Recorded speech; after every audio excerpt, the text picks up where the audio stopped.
now that the Joy FM scorecard has began, the Labadi Beach Hotel is the venue, and we have to take you there live.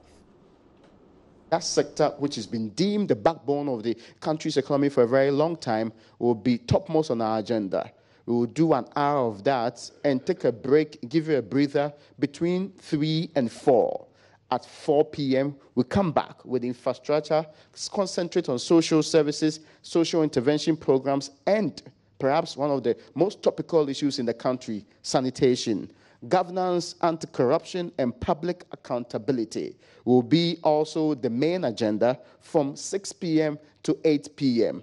That time, you will get to hear about everything to do with corruption, our fight in that particular direction, and access government in all of these areas. So it's a complete day where we hand over the accountability principles of the state to you. You will be in charge, the people gathered in here, and also you out there. But to help you do that, we put together a panel that will be doing a lot of the discussion today. Now, our very first conversation will be on the economy, and already we slipped into the time, so we roll on to that now. I won't be doing this alone from now to 10 a.m. My colleague Philip Namfuri will be with me. How are you doing, Philip? Very well, Raymond. So what do you expect will be happening later on today? Well, we're going to give a very fair and objective analysis on the performance of the MPP so far. It takes me back to my days in school when you learn a lot, 13 weeks, University of Ghana. You sit down for 2 hours, 30 minutes of a paper, and based on that, they assess the performance. Today, we'll be doing that the whole day from 8 a.m.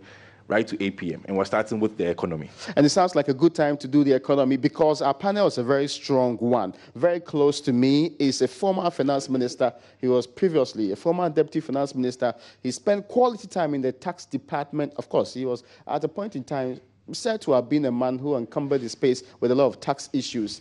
Mr. Tekipe, you're welcome. Thank you very much. Yes, and just after him is the government's representative. He's also been a deputy finance minister before, let's be clear. Now he is the Minister for Planning, the Honorable Professor George Gyan Baffour. Prof, you're welcome. Thank you so very much. I hope you are doing well this morning. Yeah, I'm okay.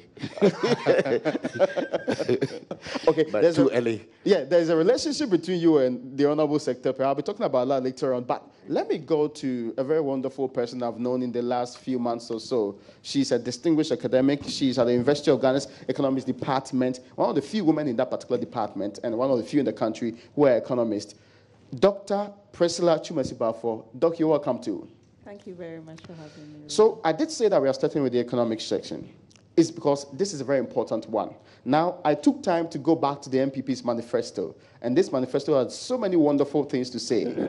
Let's look at what they said on the broad objectives and particularly the goal of the government when it comes to the economy. I'm reading this to you. Our goal is simple: to build the most business-friendly and people-friendly economy in Africa, which will create jobs and prosperity for all Ghanaians. And how are they going to do that? They say they will ensure that growth is socially responsible, diversified, spread geographically, come from genuine value addition, environmentally sensitive, and fair to all participants in the economy, including, and you cannot underestimate this, labor. We talk about employment too here. And it says again, our goal, among others, is to achieve double-digit GDP growth annually for the next 4 years. So we are talking about from 2017 to the time that the party's first term is over. It was supposed to achieve double-digit GDP growth and talk about how they will reduce cost of doing business, maintain fiscal discipline, and improve generally the economy in this area. Now, Philip has been looking at the numbers, and because this is your conversation, we will stress less on the numbers. But Philip, give us a general view of what the numbers look like today. Okay, Raymond, thank you very much. Let me start from 2017. They set a raft of targets when it comes to the macroeconomy. Like you said, we will not dwell too much on the numbers. Broad strokes, overall GDP growth of about 6.3%. That's for 2017. Let me just come down to where we are today. 2018, as a Q2, about 5.4% when it comes to GDP growth. Inflation, I think we are within the target band of the government, and even with the central bank, between 8 plus minus 2%. So let's say between 6 to 10% when it comes to the numbers. Now, if you look at it, currently as at October, we are at 9.5% with inflation. So if you look at the numbers versus where we are now, you say that yes, we are on track when it comes to the numbers. But the broader question, like we had before the discussion was, before the budget was read, was the numbers versus the reality. Does it connect to the common man? What is put in the budget? All these numbers that they put there. Does the common man understand what it means to have an overall GDP growth of 6.3% or of this percentage? So yes, if you look at the numbers, really, we are on track. Macro GDP growth overall, non-oil, inflation. With the Bank of Ghana's summary of economic and financial data that was released last week, we see that our exports are even more than our imports as at October 2018. So yes, broadly speaking, we are good with the numbers. But the key question is, the common man, the man on the ground, does he connect with what is in these numbers? Raymond. And that's an interesting question, and I'm convinced that I cannot answer the question. The better person to answer this question is Professor Gyan Baffour. Prof, are we really in the state that we wanted to be? But to be fair, we've not reached double-digit GDP yet, as was in the manifesto in this case. So it looks like the first 2 years we've missed on that particular level. Are we likely to get there anytime soon? And one question that's on the minds of many, are we having jobless growth, as has always been the problem with the Ghanaian economy for some time? Yeah, thank you so very much, Mr. Moderator. Let me just, even though he's talked about some of the figures, let me go back and then see where we began, and then you will see how. Where we began? Yeah. Okay, interesting. Where we began in 2016. And in 2016, yes, the growth rate was about 3.7%.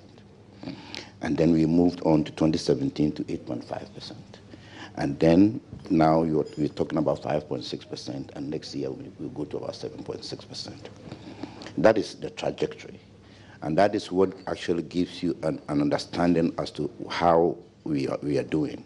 If you talk about it about a point in time, then it becomes a bit difficult to really appreciate it. So that is the trend. Yes, the GDP has moved up constantly, with a little bit of dip in 2018, but it will go up again in 2019.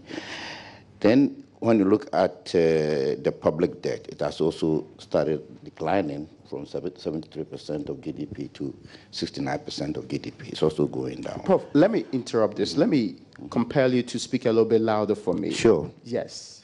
So when you look at the public debt, it is also in a decline, from 73% when we took over to about 69, and it's gradually going down. The exchange rate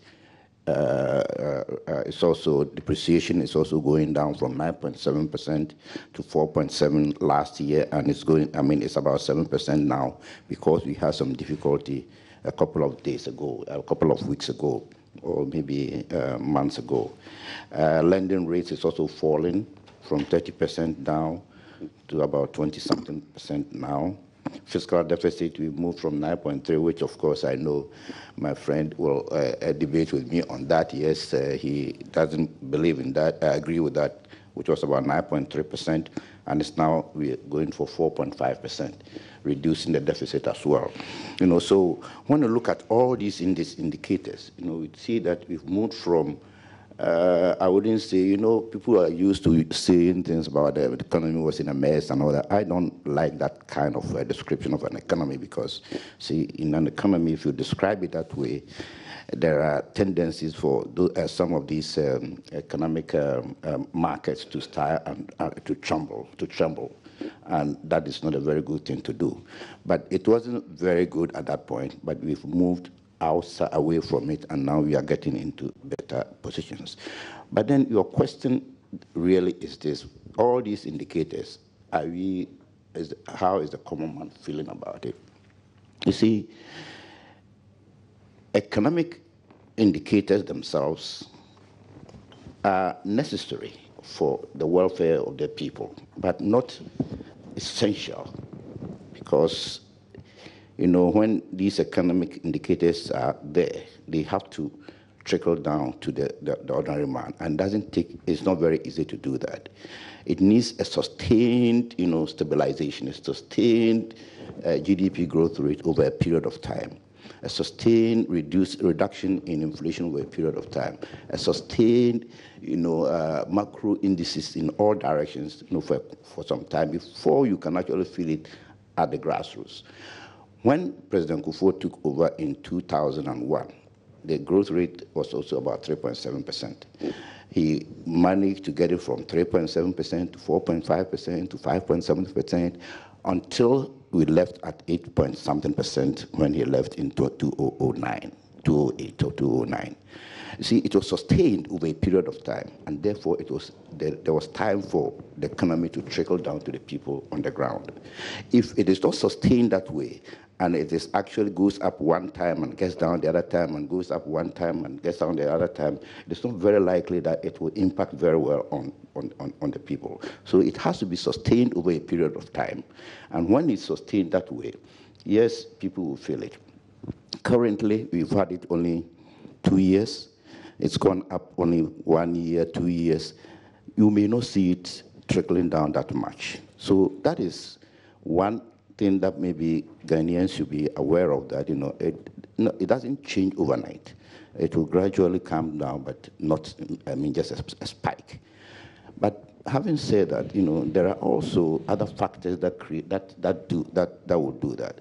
The problem with this country, apart from the fact that these macro indicators do not trickle easily, the economic problem of this country is not trying only to maintain the macro in that shape.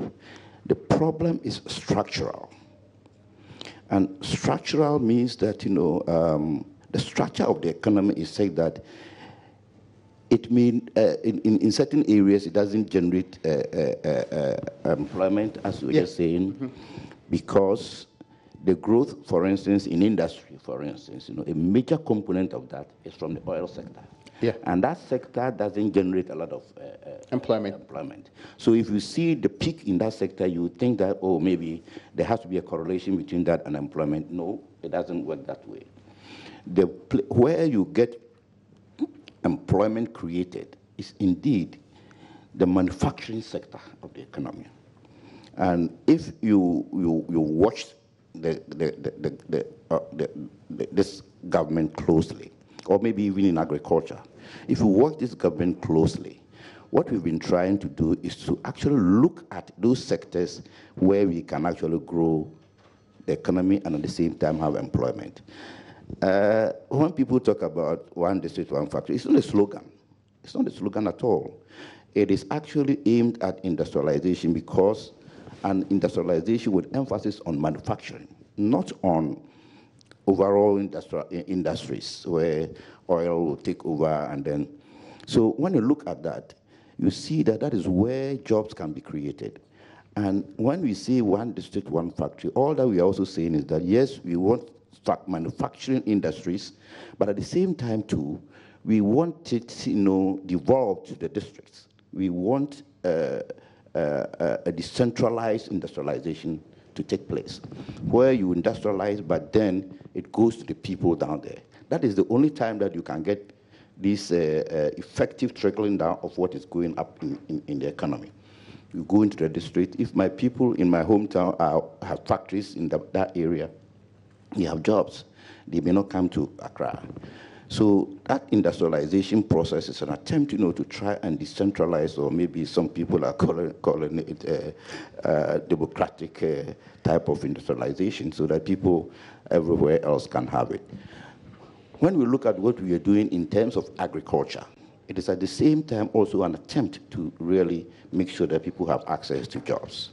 And you can see that when you look at the great growth rate, which has been moving from about 2.9% in 2016 to 6.1 to 6.8 in 2018, and we expect it to go up further. That is also the crux of the matter.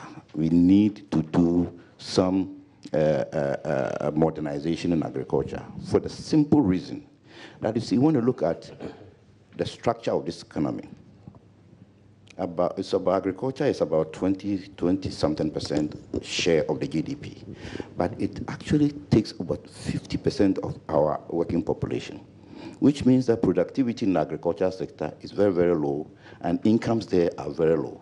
So you don't get people getting access to jobs very easily in the agriculture sector. And so the only way to do that is to actually to modernize it, to make sure that people who work in agriculture are few, but they have the tractors, they have the equipment, they have the technology that will enable them to produce more with few people. And that is where you increase the productivity there and you get the things done. So basically what I'm saying is that, yes, the macroeconomy is good to look at, to stabilize it, to make sure that they are going in the right direction. But you also have to look at the structure of the economy and make sure that the structure is really one that can actually generate jobs.